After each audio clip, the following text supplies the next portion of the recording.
بسم الله الرحمن الرحيم markaad shaqo beesho oo dhaqaala beesho shaqadu noocay doonta ha noqoto wax shaqaada haysa dhaqaalana aad qofkaas cid rabta ma laha cid ku rabta ma laha naag baan ku rabin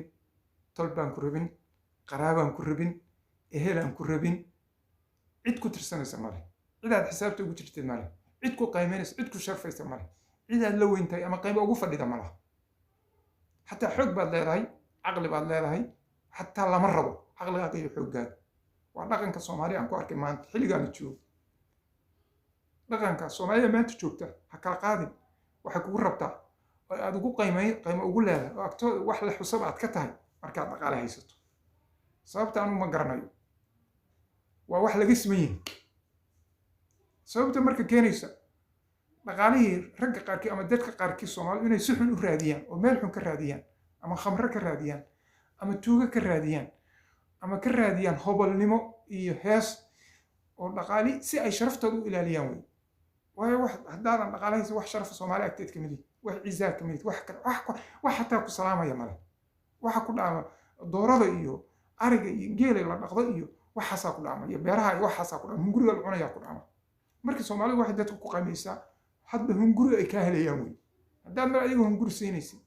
oo gacantaada wax ka soo galayaan way ku rabaan way kula ordayaan way ku korbay ku qadqaaday waa ku bilayaan laakiin maalinta ayaga aad u baahatay oo ay arkaan in ayaga u baahantay laad bay ku dhufanayaan muraayada ka dhalaamay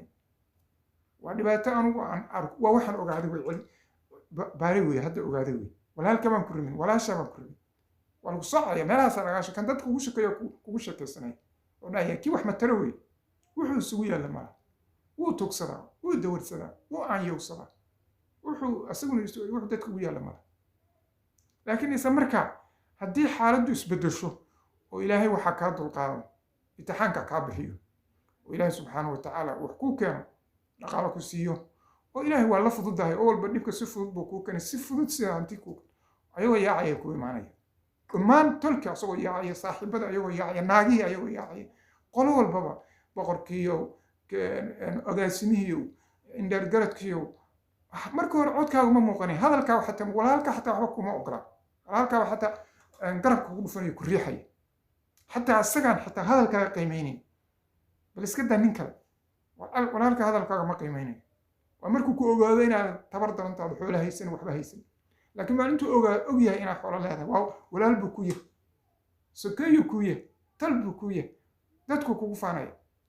waa arrimaha anigu aan ogaaday wey walaalayaal Soomaaliyeed qof kastana waxa doonaya inaad